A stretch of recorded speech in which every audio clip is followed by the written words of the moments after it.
Alors, on ne vous a pas encore entendu, en tout cas sur GPTV, bien sûr, euh, sur le déclenchement des hostilités contre l'Iran de la part de l'axe israélo-américain. Donc, j'aurais aimé un petit peu votre analyse déjà globale, et puis petit à petit, on va aller rentrer dans un certain nombre de détails, si vous le voulez bien. En fait, ce que j'ai fait, c'est quand on m'a interrogé sur la question, j'ai fait un parallèle en fait entre avril 2022 et Oui, finalement février et mars 2026. 26. C'est-à-dire que en fait, en 2022, eh bien, les Occidentaux étaient persuadés que des sanctions allaient provoquer l'effondrement de l'économie russe. Pas seulement Bruno Le Maire, hein, on se souvient du secrétaire d'État aux Affaires étrangères Blinken qui avait dit la même chose en fait. Euh, On pensait que l'armée russe allait s'écrouler, qu'elle était une armée d'alcooliques mal équipée. On pensait à des tas de choses, et ce qui fait que, au lieu de laisser Zelensky signer le traité qui avait été négocié d'abord à Minsk et ensuite à Istanbul, eh bien, on l'a poussé, c'est-à-dire Boris Johnson, Joe Biden, enfin en tout cas son équipe, l'ont poussé à continuer la guerre. Et on observe à peu près la même chose, c'est-à-dire que Trump, qui je pense n'est pas un fanatique, s'est laissé convaincre que l'Iran allait s'effondrer, tout comme l'économie russe en 2022, qu'il suffirait de bombarder et que ça provoquerait eh bien, l'effondrement du régime des Mollahs, comme ils disent. Et en fait, c'est pas ce qui s'est passé. Donc, je pense que Trump a mal joué. Trump s'est trompé. Il a cru qu'il pourrait renouveler ce qu'il avait fait au Venezuela. C'est Ce qui est ça. vrai, qui est maintenant, on le voit avec le recul, c'était pas forcément un succès d'ailleurs quand ça s'est passé, le kidnapping de Maduro, mais derrière, il y a eu je pense, une campagne de corruption. Et Madame Rodriguez donc est une femme corrompue qui était prête à prendre la relève de Maduro et de mettre finalement l'économie vénézuélienne en coupe réglée, sous la coupe Des de États-Unis. Washington. Washington, on l'a vu avec le pétrole, on la voit avec l'or maintenant. Donc voilà. Donc je pense qu'il était enivré de son succès et qu'il est parti dans quelque chose de beaucoup plus compliqué. L'Iran, c'est pas le Venezuela. C'est un pays qui a 2500 ans d'histoire. Et il y a une légitimité, que ça plaise ou non, c'est pas la question. Il y a une légitimité du pouvoir des Mollahs, qui est soutenue par une bonne partie de la population, une pieuse, active, et surtout, en fait, la manière dont ça a été fait, notamment le meurtre de 160 jeunes filles, eh bien, n'a fait que consolider la population derrière le gouvernement.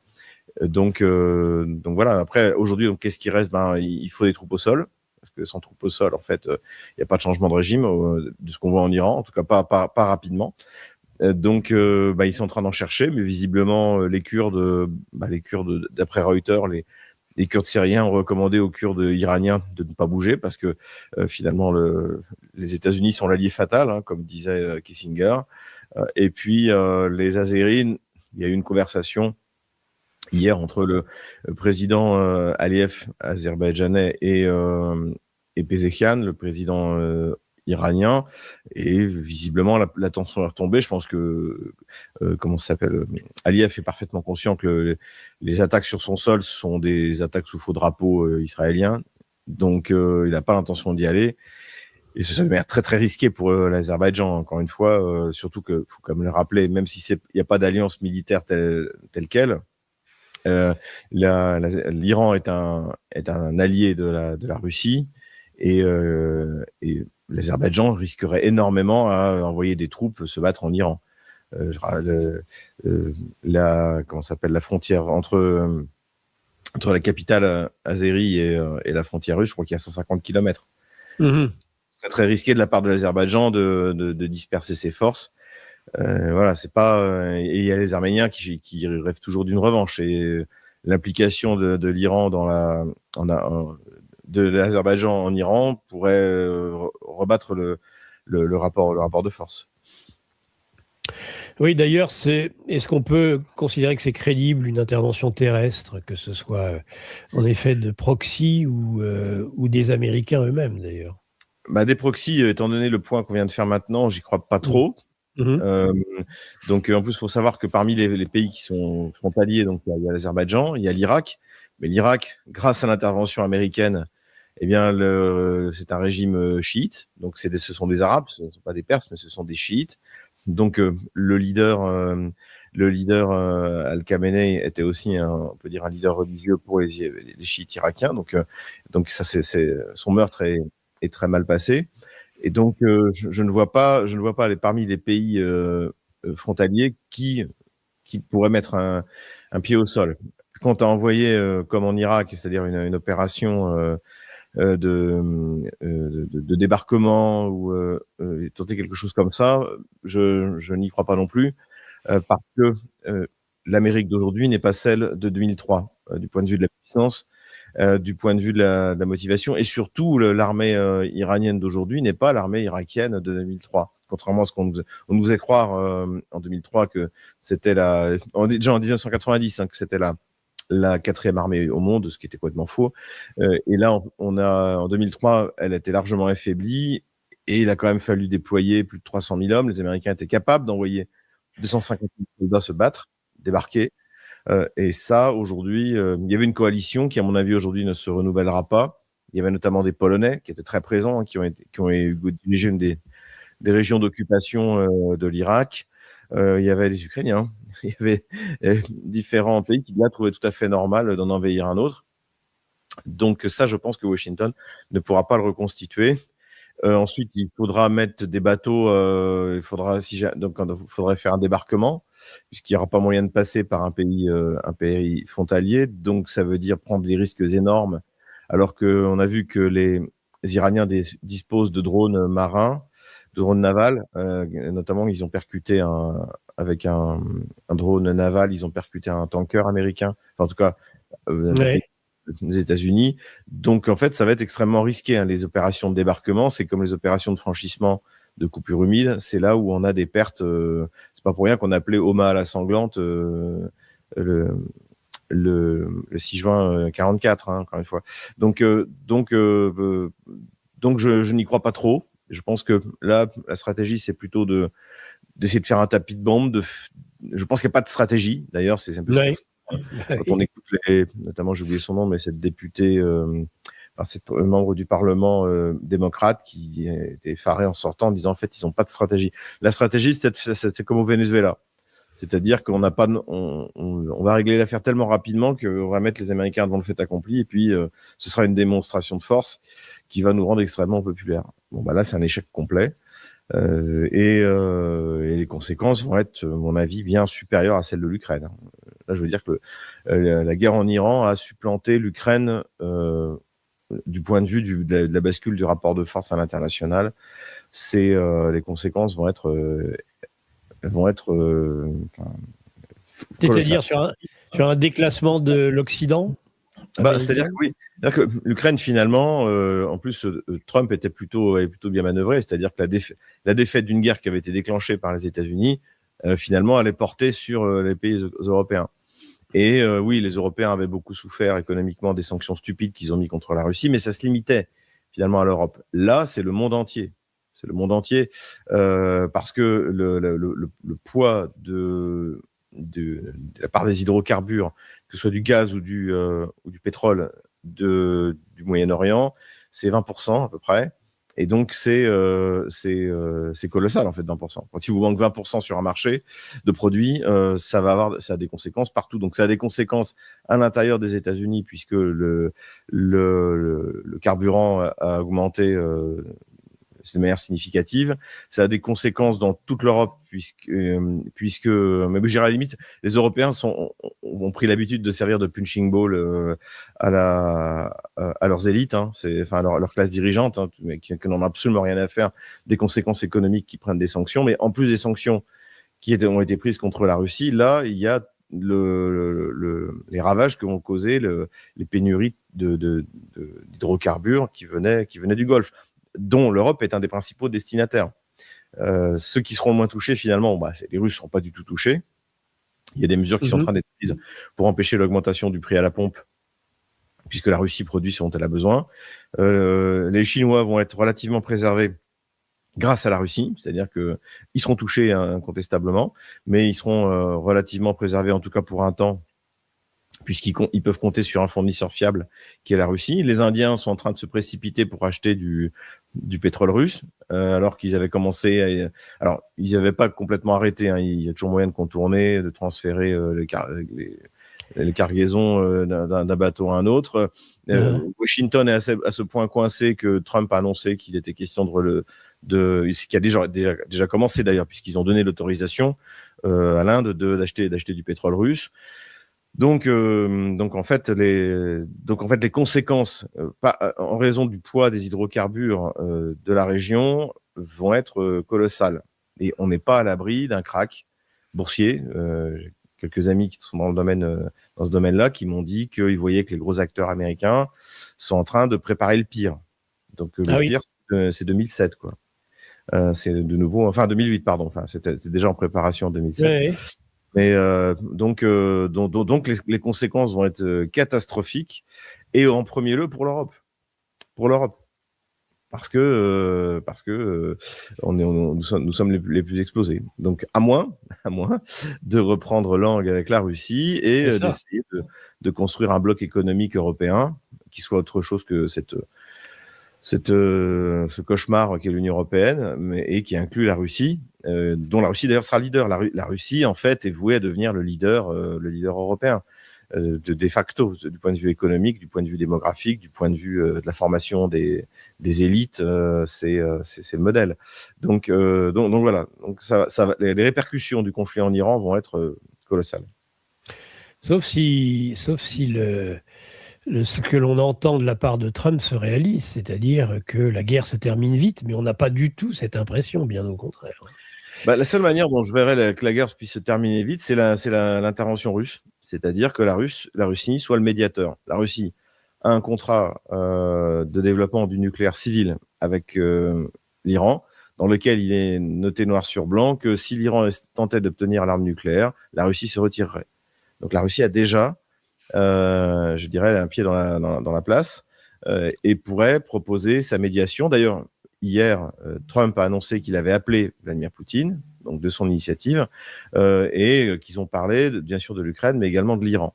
Donc, ça pourrait être un moyen. Trump pourrait résoudre deux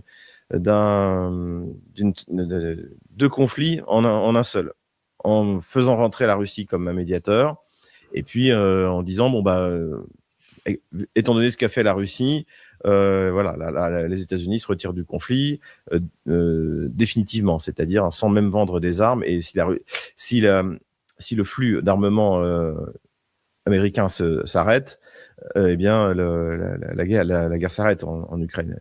L'Union européenne n'a pas les moyens de compenser cette production. Et puis il y a même d'autres moyens. Enfin, on en a déjà parlé sur cette chaîne, mais couper Starlink, mettre fin au renseignement militaire, c'est la fin. Donc comme le pire n'est jamais certain, et Trump n'a pas 36 solutions. Hein. Il n'a pas 30, pour que sa défaite n'ait pas l'air d'en être une. Et pour moi, une des meilleures solutions, c'est comment dirais-je, c'est de faire appel à la Russie comme un médiateur. C'est pas fait, hein. Non. Même si, en effet, en parlant des dégâts qu'auront si cette guerre perdure, ce qui est probable maintenant, c'est aussi la question des engrais. Hein. 40% des engrais mondiaux viennent du Moyen-Orient. L'engrais, l'aluminium, tout ce qui est... L'engrais est un produit dérivé du gaz. Hein. Donc en fait, tout ça, tout va augmenter. Puis je rappelle qu'en plus, les Européens ont mis des sanctions contre l'engrais biélorusse, notamment en 2021. Donc en fait, ils se sont une fois de plus tiré une balle dans le genou. Et en fait, tout ce qui dépend des hydrocarbures, tout ce qui dépend de la transformation, évidemment que les Français le voient déjà au prix à la pompe, d'après ce que je vois dans la presse. Mais le drame, c'est qu'en fait, on a les moyens, notamment grâce à la Russie, on aurait les moyens d'atténuer, pas de complètement éliminer, parce que quoi qu'il arrive, même si on avait des relations normales avec la Russie en matière d'approvisionnement d'hydrocarbures, quoi qu'il arrive, quand tout d'un coup, vous fermez 20% de la production mondiale, évidemment que ça a des conséquences. Mais on pourrait largement atténuer en ayant des relations normales avec la Russie. On a des gazoducs. Il y a 25% de Nord Stream qui fonctionne. Il y a un tuyau qui fonctionne, Nord Stream 2, qui est prêt à démarrer demain. C'est-à-dire que l'augmentation du prix du gaz, on pourrait la compenser sur un claquement de doigts. Mais le fanatisme de l'Union européenne, évidemment, l'en empêche. Et puis pareil, pourquoi se priver du pétrole russe? Donc, on aurait largement les moyens de compenser. Mais l'idéologie, la peur de la défaite, ça on peut comprendre. C'est-à-dire que la défaite de l'Ukraine sera celle de l'Union européenne, sera celle de Macron, de l'Allemagne, de Berlin, de Starmer, de Johnson, voilà. Donc ça, c'est sûr que cette défaite est inéluctable, mais il essaye de la repousser le plus longtemps possible. C'est ce que j'appelle le moment bunker. Ça ressemble beaucoup à ce que la fin de l'Union européenne ressemble beaucoup à celle du Troisième Reich, en fait. Sans comparer les idéologies, mais du point de vue du comportement, de ce que j'appelle les pathologies du perdant, ces pathologies sont très proches. Alors, on a l'impression, Xavier, que finalement, celui qui pourrait être le grand vainqueur de ce qui se passe aujourd'hui au Moyen-Orient, ce pourrait être la Russie, justement. À la fois parce que le prix du baril augmente, donc ça, c'est pas une mauvaise nouvelle, bien au contraire, pour les Russes, mais aussi parce que non seulement ça affaiblit leurs adversaires occidentaux, mais je dirais même, déstabilise plus encore, ou affaiblit, plus encore, l'Ukraine, puisque le stock d'armes n'est pas infini, loin s'en faut, contrairement à ce que prétend Trump, qui est déjà obligé, semble-t-il, de déshabiller toutes les concentrations de forces américaines d'Asie pour les rapatrier vers le Moyen et Proche-Orient. Et donc, tout ça fait les affaires de Poutine, ça fait les affaires de la Russie. C'est vrai que c'est un cadeau. Donc, il va y avoir plusieurs choses. Le baril d'Oural, donc l'Oural, c'est le pétrole de référence. Il y a différents pétroles en Russie, en fait. Notamment, l'extrême-orient russe, c'est un autre pétrole, mais la référence, c'est le baril d'Oural, et qui est généralement autour de 15, entre 10 et 20 $, ça dépend des périodes, inférieur au baril de Brent. Et il a dépassé les 100 $ hier. Donc, j'avais jamais vu ça. Alors, Alexis Tarade avait vérifié, en fait, la dernière fois, c'était en 2014. Je pensais que moi, c'était en 2007. Je ne sais pas si vous vous souvenez, avant la crise de 2008, on a eu une montée des prix du pétrole. Donc, ce que je veux dire, c'est que tous les jours qui sont faits depuis le début du conflit, la Russie a un budget où la part du pétrole, en fait, est fixée pour l'année 2026 à 59 $. Là, le baril, il est autour de 100 $. Je crois qu'il a rebaissé un peu. Mais quoi qu'il arrive, tous ces jours, les jours qui passent, en fait, tout ça, c'est du RAB qui est mis dans le fonds souverain russe, le fonds du bien-être national. Donc, puisque la règle veut que tout ce qui est au-dessus du prix fixé pour le budget, soit mis dans le fonds souverain. Donc aujourd'hui, les Russes sont en train de tout simplement de mettre de côté pour leur budget 2026. Sachant que, faut quand même dire les choses, c'est que si ça dure trop longtemps, on va avoir une récession au niveau mondial qui va être catastrophique. Donc, il y aura à moyen terme et à long terme, des conséquences sur le prix des hydrocarbures. Puisque la production va s'effondrer, voilà. Même pour la Chine, il ne faut pas que la Chine ait du carburant trop cher. Mais dans l'immédiat, les effets pour la Russie et d'ailleurs aussi pour la Chine, parce que la Chine, comme c'est un client fiable, bénéficiera de prix inférieurs des hydrocarbures. La Chine va augmenter sa compétitivité face à l'Europe, qui elle va payer plein pot tout, à part le nucléaire, toutes les sources d'énergie, le gaz, le pétrole. Évidemment, ça va avoir des conséquences. Donc oui, la Russie c'est assez incroyable même quand on y pense. La Russie en profite pleinement. Et également, comme vous le disiez, le fait que les approvisionnements en munitions, notamment en matériel, sont stoppés pour l'Ukraine du côté américain. Et c'est notamment les systèmes antiaériens qui sont aujourd'hui un des principaux problèmes. Mais les Russes sont en train de détruire les capacités énergétiques de l'Ukraine. Et là, aujourd'hui, ils sont en train de s'attaquer précisément aux réserves de gaz ukrainiens. Il faut savoir qu'il y a une exploitation de gaz en Ukraine. Il y a des puits, les réserves se trouvent dans la région de Kharkov, pas très loin du front d'ailleurs, également dans la région de Poltava et un peu dans la région de Soumy de mémoire. Et donc, les stations de production d'électricité qui ont été livrées à l'Ukraine pour compenser les pertes de cet hiver fonctionnent au gaz. Et le gaz, en fait, que l'Ukraine est censée produire.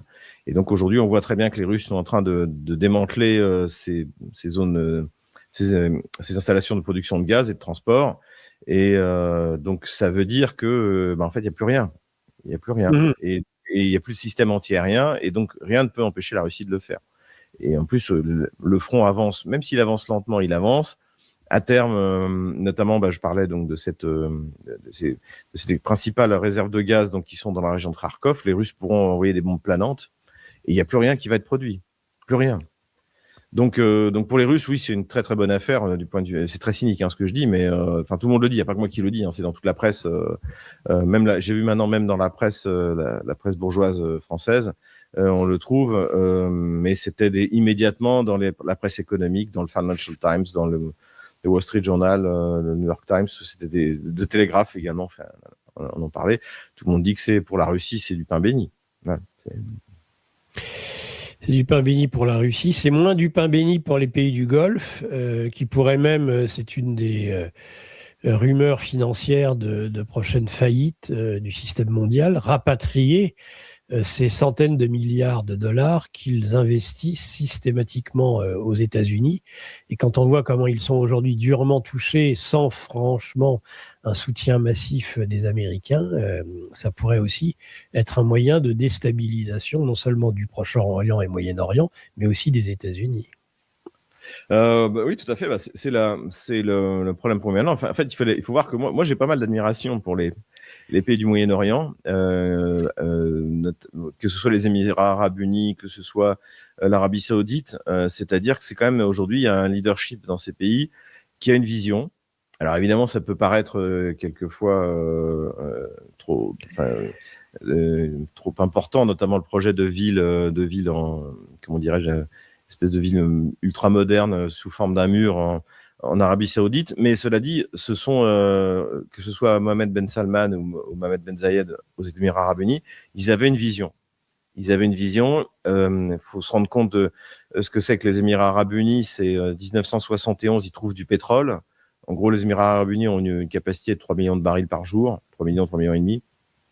Et au lieu de tout dépenser n'importe comment, et bien, en fait, ils décident d'unir les Émirats, les Émirats, notamment Dubaï, c'est le plus connu, pour développer. Donc, en fait, imaginez que si en France, François Mitterrand avait trouvé 3,5 millions de barils par jour, le socialisme est tellement catastrophique qu'on sera encore plus pauvre qu'on l'est maintenant.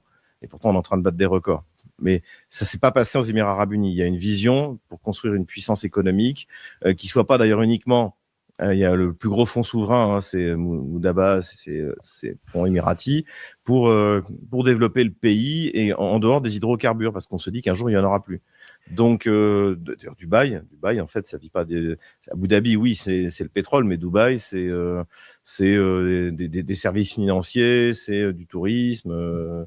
Voilà. Donc il y avait une vraie vision. Et ensuite vous avez eu Mohamed Ben Salman en Arabie Saoudite qui s'est dit mais pourquoi nous on ferait pas pareil, qui a modernisé son pays, qui a voilà. Donc il y a ces puissances là qui sont riches effectivement d'hydrocarbures, mais il y avait quand même un leadership qui voulait ne pas s'en contenter, qui voulait faire autre chose, qui voulait développer le tourisme, qui voulait et c'était et cette planification et cette vision était quand même, quand on compare à l'absence complète de vision et de planification côté français, eh bien j'étais assez admiratif de ce qu'il faisait.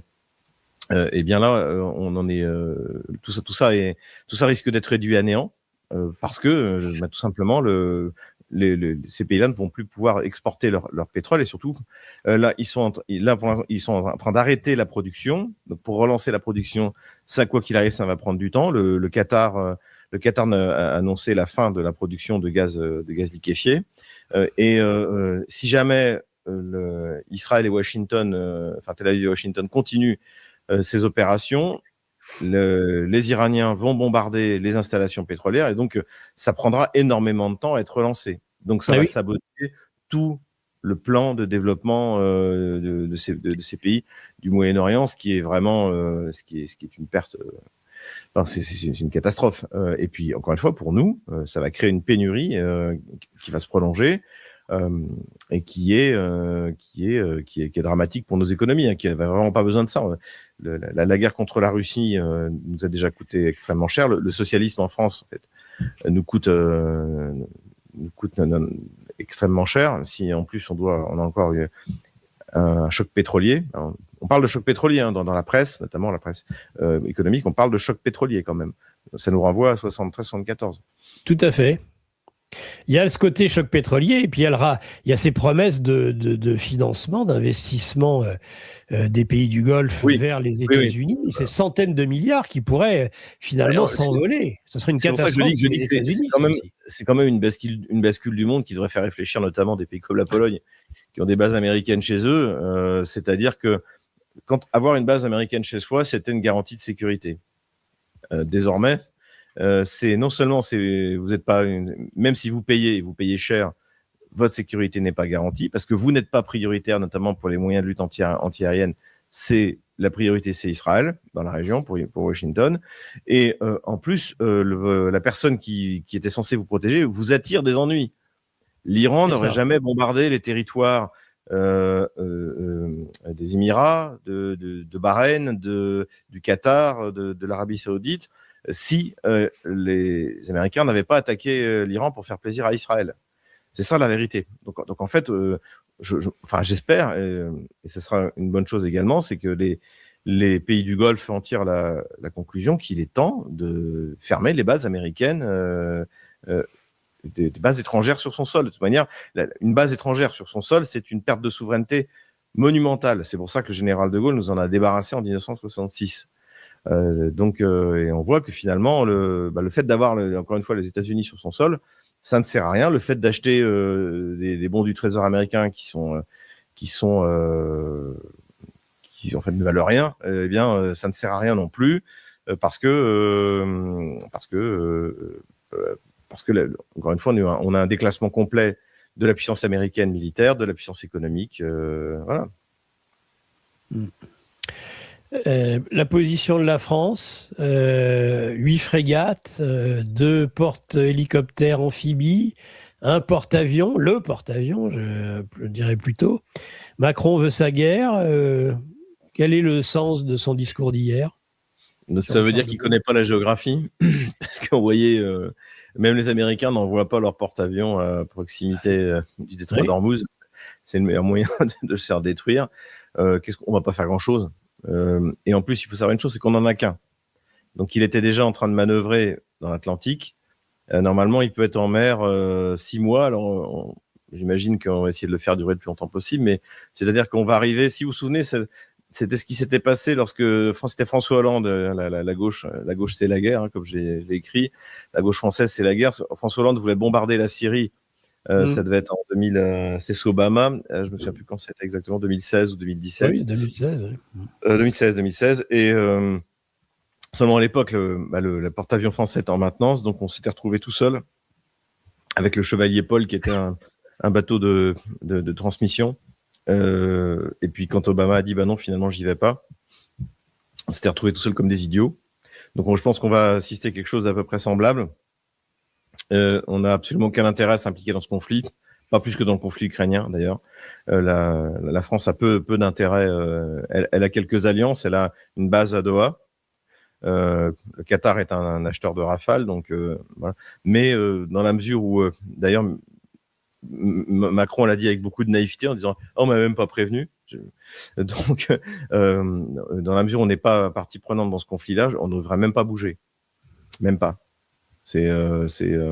Mais bon, encore une fois, la politique étrangère de la France, visiblement, c'est comme la politique étrangère des États-Unis, elle n'est pas décidée à Paris, mais à Tel Aviv. Donc voilà, on s'aligne comme d'habitude, mais je pense que bon, ça va coûter cher, mais ça va pas servir à grand chose. Avec un risque de perte en plus. Un risque de perte, mais honnêtement, je pense qu'on fera comme les Américains, c'est-à-dire qu'on se mettra largement en retrait des côtes iraniennes pour éviter de se faire attaquer par des drones. Donc voilà. Mais après, oui, on peut pas exclure. Encore une fois, on peut pas exclure. Souvenez-vous, quand les Houthis, à partir du 7 octobre, donc quand l'armée israélienne a commencé à exterminer les Palestiniens à Gaza, les Houthis sont rentrés en guerre. Ils ont fermé, la mer Rouge et rien ne pouvait être fait. Et finalement, tout le monde s'est tenu à l'écart. Donc voilà. Oui, mais en tous les cas, voilà, il y a ce risque. Et puis ce problème, de toute façon, du détroit d'Ormuz. C'est-à-dire que si les gardiens de la Révolution décident de le conserver fermé, eh bien, c'est la crise majeure donc, qui nous attend. Donc, il n'y a pas d'autre solution, semble-t-il, en effet, qu'arrêter le plus vite possible cette guerre. Pour les Américains, il y a des rumeurs qui expliquent que des conseillers de Trump sont en train de le pousser, tout en disant qu'il a atteint évidemment tous ses objectifs, d'arrêter la guerre avant qu'il ne soit trop tard. Bah oui, là je pense que, alors comme le soulignait d'ailleurs, c'était le Financial Times, le J.D. Vance était très en retrait de cette affaire. D'ailleurs, quand il fait, comment dirais-je, qui s'agite dans son bureau, qui fait sa prière avec l'espèce de cinglé qui l'entoure, on voit qu'il y a pas les catholiques. Il n'y a pas. Oui, c'est les évangélistes protestants. Il n'y a pas Marco Rubio, il n'y a pas J.D. Vance. Et c'est plutôt rassurant. C'est-à-dire qu'il y a encore des gens qui ont la tête sur les épaules. Mais Trump a commis une grave erreur, une faute même. Donc voilà. Mais la Russie lui offre une voie. La médiation de la Russie lui offre une voie de sortie qui serait tout à fait honorable et dont il pourrait même se féliciter et puis mettre fin à 2 conflits en même temps. Il peut mettre fin à... Le problème, c'est Israël. C'est-à-dire que Netanyahou, en fait, c'était voilà, j'allais poser cette question. Et Israël. Ouais, le problème, c'est ça, c'est Netanyahou, il n'est pas du tout content du résultat. Ils ont parié sur un changement de régime qui n'a pas eu lieu. Il y a eu un problème de coordination, c'est-à-dire que quand ils ont lancé donc les manifestations sanglantes, en gros, l'armée américaine n'était pas capable de passer immédiatement à l'assaut. Là, donc en fait, tout est en décalé. Et puis ce dont on s'aperçoit, c'est que finalement la population iranienne est derrière la direction du pays. Donc le résultat, c'est qu'ils ont assassiné l'ayatollah Khamenei et qui avait 86 ans et qui se prennent son fils qui a une 50aine d'années, qui en plus vient de perdre sa petite fille, qui a perdu sa nièce, qui a perdu sa femme, qui a perdu son père, qui a perdu ses proches dans un bombardement criminel. Et donc qui va être beaucoup plus radical, qui a connu la guerre à 17 ans. C'est pas de la rigolade. Donc le résultat de cette offensive absolument absurde, c'est celui-là. Et évidemment que Netanyahou ne va pas s'en contenter parce que c'est son échec. C'est son échec. Et puis surtout, ils sont bombardés. Et d'après ce que je vois, c'est que l'Iran, en fait, plus le temps passe, plus utilise des armes modernes et puissantes. Ils ont des missiles avec des têtes d'1 tonne. C'est quand même impressionnant. Voilà. Il faut que le Trump reprenne son indépendance en matière de politique étrangère. C'est une véritable catastrophe. Ce qu'il est en train de faire au Moyen-Orient. Mais alors, est-ce qu'Israël, par sa propagande de guerre, cache en fait la réalité des dégâts occasionnés par les frappes de missiles et de drones iraniens? Oui, alors on sait pas trop ce qui est détruit en Israël parce qu'il y a un contrôle très strict sur tout ce qui est filmé. Mais l'Israël, c'est un pays qui est petit. Il y a 4 grandes villes et donc Tel Aviv, Haïfa sont sous les bombes. il n'y a pas grand-chose à y faire. On l'avait déjà vu d'ailleurs en juin dernier, le dôme de fer, c'est un dôme de carton, donc ça ne marchera pas. Et donc voilà, c'est pour Israël, même pour Netanyahou, même encore une fois, a pris des décisions qui mettent en danger l'État d'Israël. Parce que, encore une fois, si jamais ce qui, à mon avis, va se passer, ça finit par une défaite américano-israélienne, ça va réveiller les appétits des voisins, les Syriens. Vont commencer à se dire, après tout, quand même, le Golan, c'est à nous. Il y a une partie de la Syrie, en plus du Golan, qui est occupée depuis la chute de Bachar el-Assad. Et le Liban, en plus, ce qui est assez incroyable, c'est que Israël s'acharne sur le Liban. En gros, on peut pas se faire à l'Iran parce qu'ils sont trop forts. Donc, on va s'acharner sur le petit pays près de chez nous. Et ça me rend malade de voir ce qui est en train d'être fait au Liban, en plus où j'ai eu l'honneur de servir quand j'étais jeune lieutenant. Vraiment, Israël est vraiment le problème de la région. Enfin, l'Israël de Netanyahou, en tout cas. On va revenir sur le Moyen-Orient. Juste une question. Vous pouvez utiliser le super chat, hein, évidemment, chers auditeurs, pour poser vos questions. Seven Car qui pose une question à Xavier Moreau. Peut-on supposer que la Russie soit parvenue à développer une variante de missiles hypersoniques dédiée à l'interception de missiles nucléaires ? Disons que les systèmes de défense russes, ils sont connus. Effectivement, l'hypersonique, c'est au-dessus de Mach 5. Donc, effectivement, on peut estimer que des systèmes comme le S-500 sont capables d'intercepter. Mais si vous voulez, le problème, et c'est toute la question de la dissuasion nucléaire, c'est que pour que votre défense soit fiable, elle doit être à 100%. Quand vous avez des pays comme les États-Unis ou la Russie qui ont des milliers de ogives nucléaires et de vecteurs, il suffit qu'il y en ait un ou deux qui passent et c'est bon. Pour donner un exemple, le M51 français, il y a, je crois, 10 ogives qui font 115 kilotonnes chacune, thermonucléaires. 115 kilotonnes chacune, c'est-à-dire qu'on est à 1000 kilotonnes un mégatonne. Le vecteur. Hiroshima, c'était 16 kilotonnes. Nagasaki, 18 ou 20, quelque chose comme ça. Donc, en fait, il suffit qu'il y ait une de ces sous-munitions qui perce, et c'est hypersonique, hein, puisque en fait, vous avez deux types d'armes hypersoniques. Vous avez au niveau des missiles, vous avez les missiles balistiques, donc qui montent qui sortent de l'atmosphère et qui redescendent en accélérant avec la gravité. Et vous avez ce qui est le plus dur à faire, ce que les Russes, pour l'instant, sont les seuls à avoir, c'est les missiles de croisière hypersonique. C'est-à-dire qu'ils volent bas et qui ont une trajectoire horizontale, donc qui passent à la vitesse hypersonique en accélérant. C'est ce que les Russes ont, c'est le Tsirkon, c'est le Kinjal. Voilà. Donc ça, pour l'instant, il y a réellement que les Russes qui fabriquent en série et qui maîtrisent la technologie. Donc, je pense que de toute manière, une fois que quelqu'un aura tiré une bombe nucléaire, ça terminera par une guerre nucléaire, parce que vous ne pouvez pas garantir que vous allez arrêter toutes les ogives. Et puis, immédiatement après, vous aurez la frappe en second. Toute la dissuasion nucléaire repose sur la frappe en second, en fait. C'est pour ça que les Polonais veulent l'arme nucléaire, mais en soi, si vous avez l'arme nucléaire, mais en quoi va consister la frappe en second de l'arme nucléaire polonaise ? Ils vont devoir se construire, comme les Français, au moins 2 sous-marins nucléaires lanceurs d'engins, 3 si possible, 4 ce sera même encore mieux, comme nous. Donc, puisqu'il y en a qui doivent être en maintenance et d'autres qui sont quelque part dans l'océan et qui sont intouchables parce que Lénine ne sait pas où il est. Et donc, si par hasard il y a une frappe nucléaire sur la Pologne sera capable de riposter.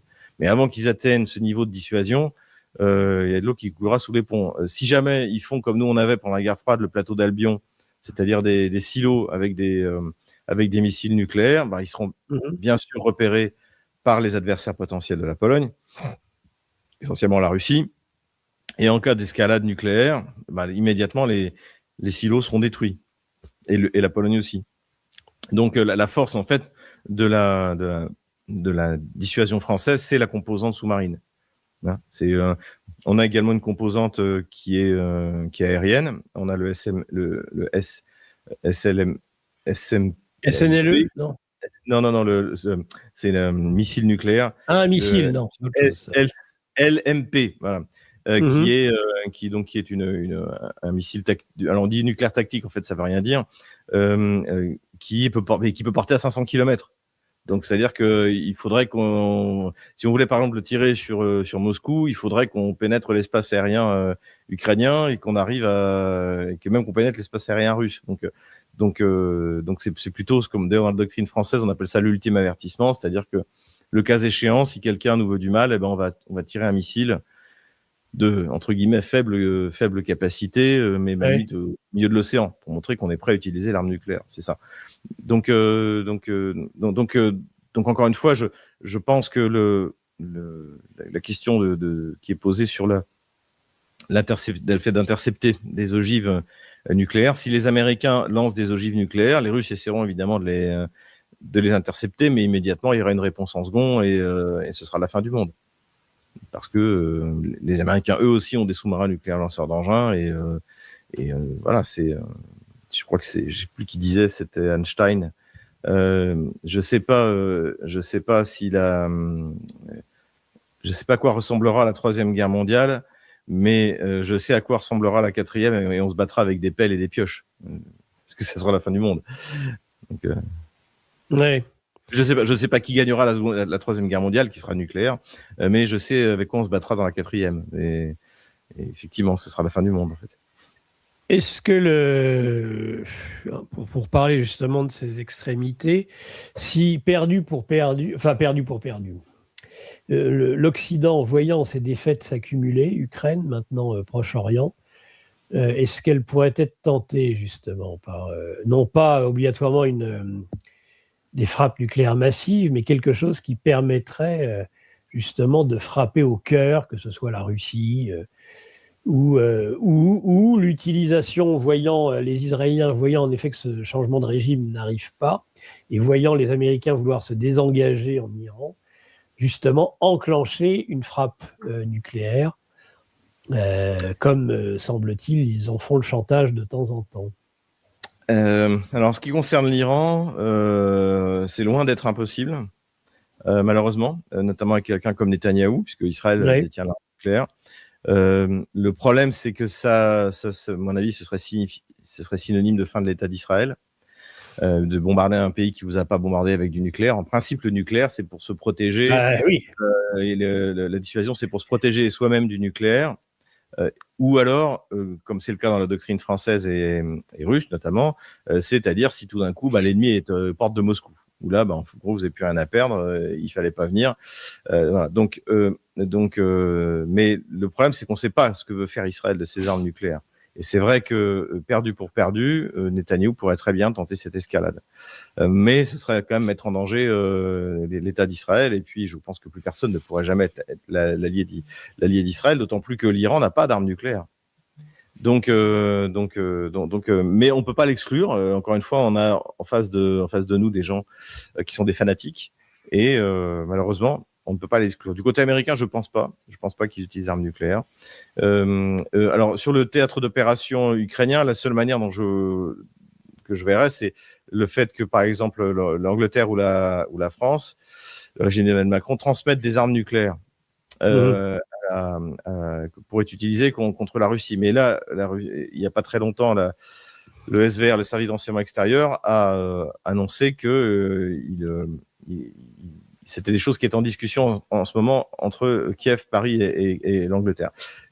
C'est possible qu'ils en aient parlé, mais je suis quand même assez sceptique. Mais ce qu'ont bien fait les Russes, c'est qu'ils ont rappelé que désormais, dans la doctrine russe telle qu'elle a été modifiée en décembre 2024, l'utilisation de l'arme nucléaire par un pays non nucléaire, comme l'Ukraine, qu'il aurait obtenu d'un pays tiers qui est un pays nucléaire, ferait que la réponse, la frappe en second, sera envoyée, y compris sur le pays qui a fourni l'arme nucléaire. Donc, je pense que là, les Russes ont bien rappelé leur doctrine, et c'était une manière de calmer Emmanuel Macron et Starmer. Sachant que vous m'auriez posé cette question-là à l'époque même de François Hollande, de Sarkozy ou de Chirac, de Mitterrand, je vous aurais dit le risque est nul. Avec Emmanuel Macron, honnêtement, je sais pas. Je sais pas. ce type est irresponsable. Je pense qu'il a des problèmes qui sont à la limite du psychiatrique. Et donc, il y a une espèce de fascination. Il aurait visiblement rêvé d'être un soldat. Il se déguise en pompier, en pilote. Ouais. Il fait le malin sur le Charles de Gaulle. Là, donc il est toujours en train de parler du nucléaire. Il a fait un discours d'ailleurs qu'il n'a pas vraiment intérêt. Donc voilà.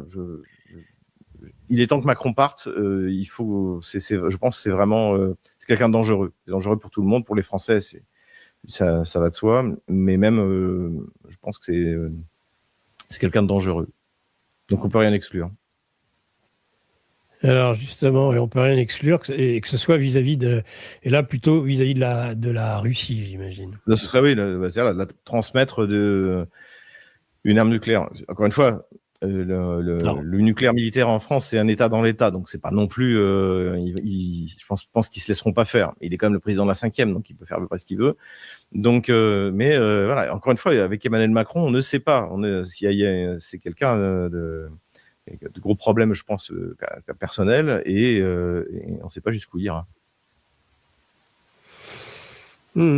Oui, il y a eu ces informations qui sont remontées assez haut dans la hiérarchie ministérielle, et même Poutine l'a évoqué, de cette tentation des services britanniques et français de livrer à l'Ukraine soit une bombe sale, soit une bombe nucléaire miniature. Une bombe sale, je pense qu'une bombe sale, les Ukrainiens pourraient la fabriquer eux-mêmes. Ils ont des centrales nucléaires. La question, c'est que je crois que c'est une société américaine qui est responsable du combustible, puisque c'est avec ça qu'ils pourraient faire une bombe sale. Et quand même, tout ce qui est uranium est très contrôlé à l'international, l'AIEA notamment. Donc, ce serait pas facile de faire. Et là aussi, si Kiev utilisait une bombe sale, ça la discréditerait. Ce qui pourrait être fait, c'est en revanche, et d'ailleurs je crois que le SVR avait alerté là-dessus aussi, c'est que Kiev utilise une bombe sale contre soi-même pour accuser les Russes de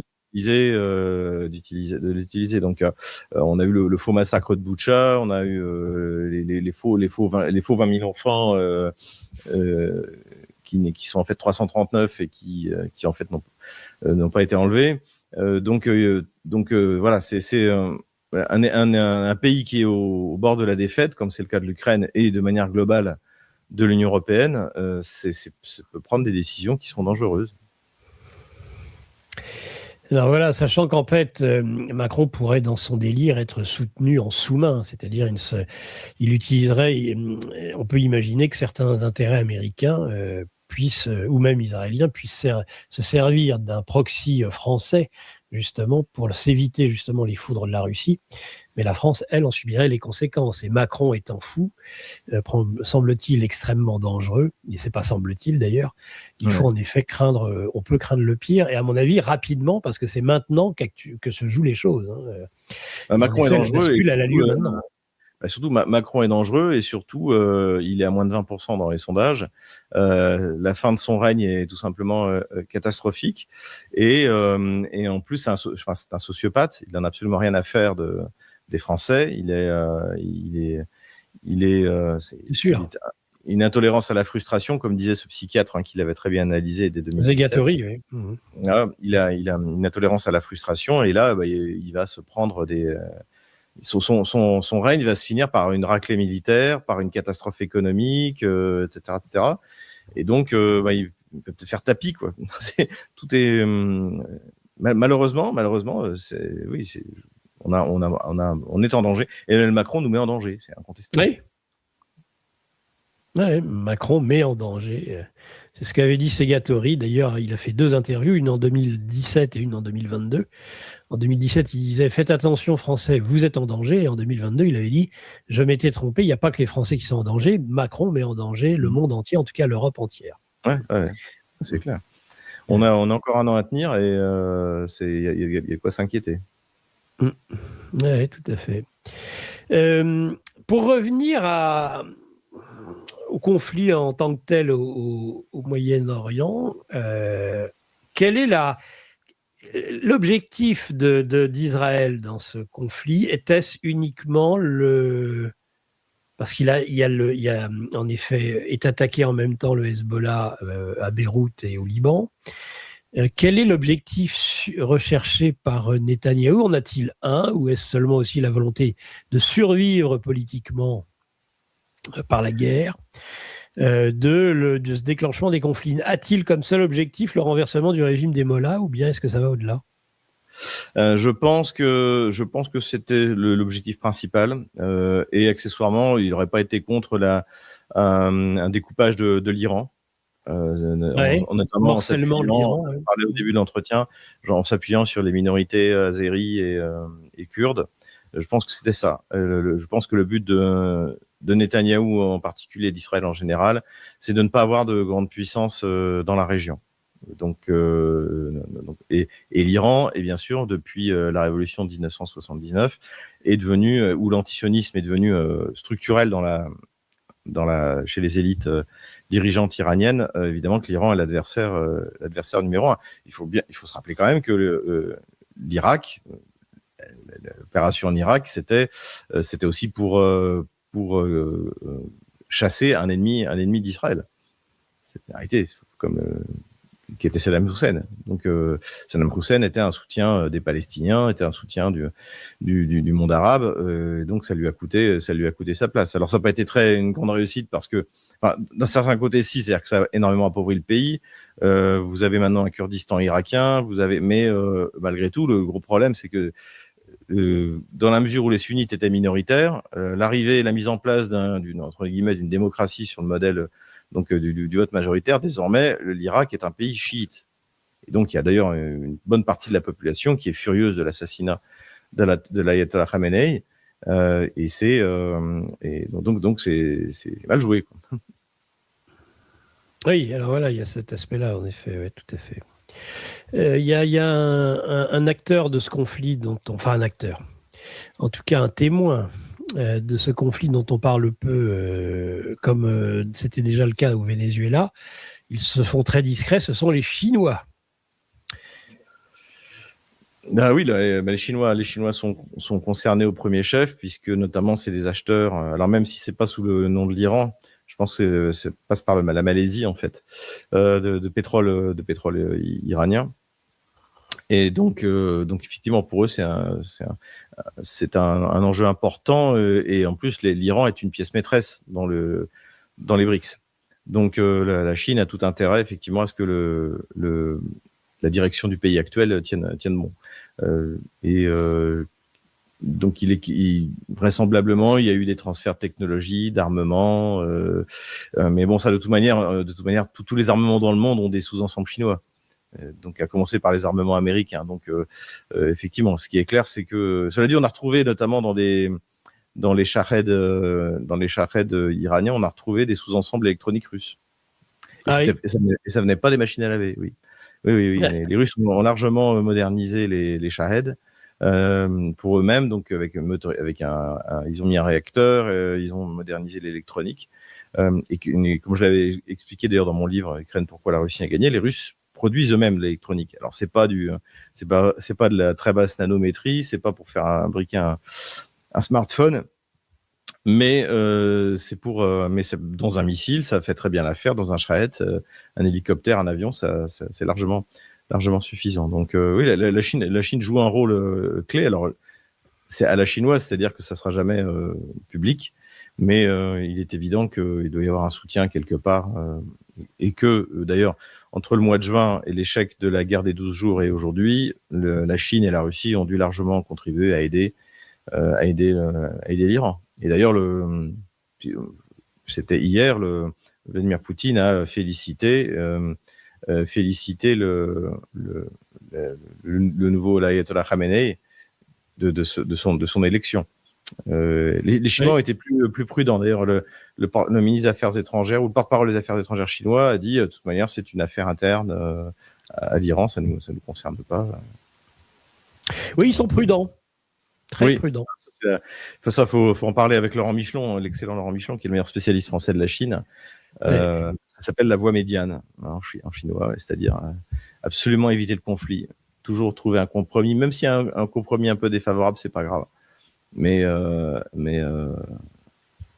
voilà, éviter la Il y a guerre. certains qui prétendent que c'est un précédent et qu'ils pourraient s'en servir pour intervenir sur Taïwan. Mais ça, moi, j'en suis pas certain. Non, moi je pense pas. Taïwan, c'est prévu en 2049. Et les Chinois vont digérer Taïwan sans donner l'assaut. De ce que je connais de la civilisation chinoise, des gens ils le peuvent, ils le feront. qui connaissent, c'est pas. En fait, souvent les Occidentaux projettent leur violence dans leur vision du monde, mais en fait, un impérialisme comme ce qu'on a pu voir dans le monde occidental, c'est quand même assez unique. Hein. C'est avec ce déchaînement de violence, pas comme on voit aujourd'hui ce que font les États-Unis à Iran, c'est quelque chose qui est quand même malheureusement le produit d'une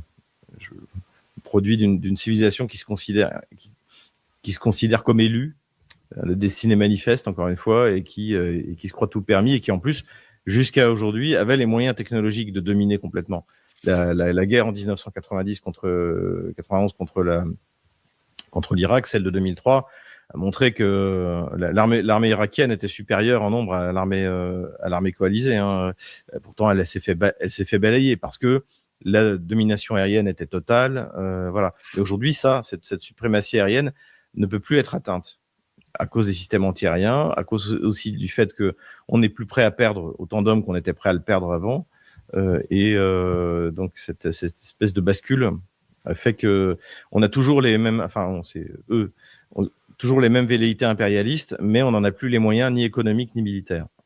C'est ça le paradoxe en fait, c'est que et on a l'impression d'ailleurs quand on voit la direction israélienne, notamment Netanyahou, qu'il ne refuse de prendre ça en compte. C'est-à-dire que Trump serait sans doute prêt à faire la guerre pour Israël, mais il n'en a pas les moyens. Ce n'est plus seulement la question de le vouloir. On n'est pas en 2003, on n'est pas en 1990. En face, il y a un gros morceau qui s'appelle l'Iran. Et dans la mesure où les opérations pour décapiter les élites, etc., n'ont pas fonctionné et ne fonctionneront pas, puisque bien voilà, l'ayatollah Khamenei est mort. Résultat, on a son fils qui est sans doute plus radical que lui-même. Donc en fait, c'est un échec complet. Hein. Exactement comme au moment des opérations d'assassinat du Hezbollah, du Hamas. Finalement, est-ce que ça a décapité, ça a fragilisé, mais ça a permis aussi un renouvellement des chefs. Encore une fois, l'ayatollah Khamenei avait 86 ans. Un grand-père, hein, modéré. Il avait mis une fatwa qui disait que l'arme nucléaire c'était haram, on n'avait pas le droit de l'avoir, etc. Que va faire son fils? Il y a une cinquantaine d'années, après ce qu'il a subi en plus. Donc en fait, c'est les recettes de l'assassinat ciblé, la domination de l'espace aérien, etc. Tout ça ne fonctionne plus. Et c'est comme si Netanyahou ne le comprenait pas. Et je pense que Donald Trump est en train de le comprendre. J'espère. Peut-être dernière partie de cet entretien, Xavier, on en parle très peu, donc je profite que vous soyez là pour vous poser les questions sur la situation militaire en Ukraine. On n'en parle plus, ça n'existe plus. Dans les médias occidentaux, ça n'existe plus. Il n'y a plus de guerre, d'ailleurs, peut-être, en Ukraine et avec la Russie.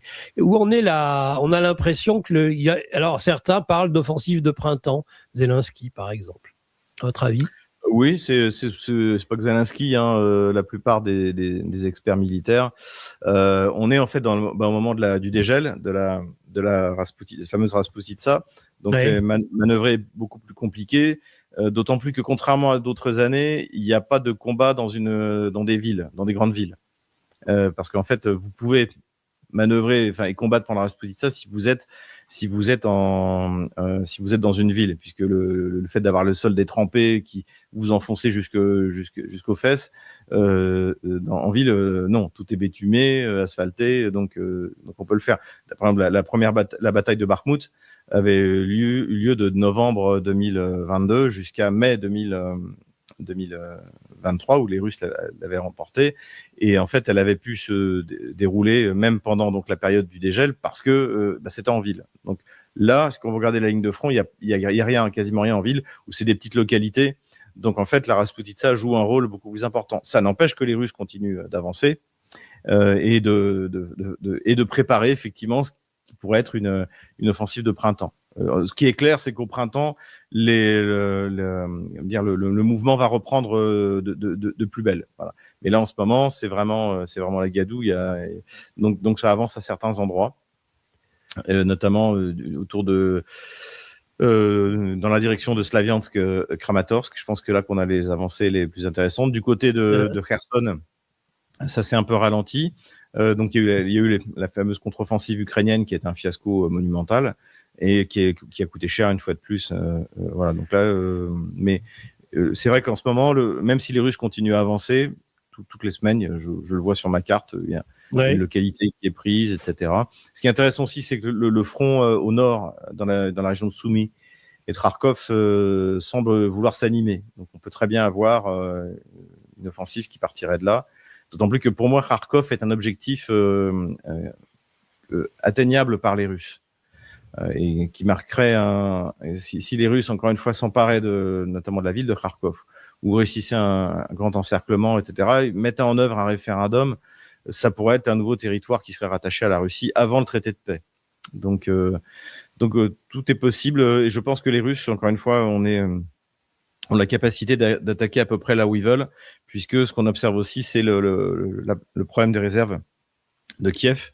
Donc de moins en moins de réserves, une armée qui se bat de moins en moins bien. Déjà que ça n'a jamais été très bon. Les seules victoires de l'Ukraine, c'était quand ils avaient une supériorité numérique impressionnante.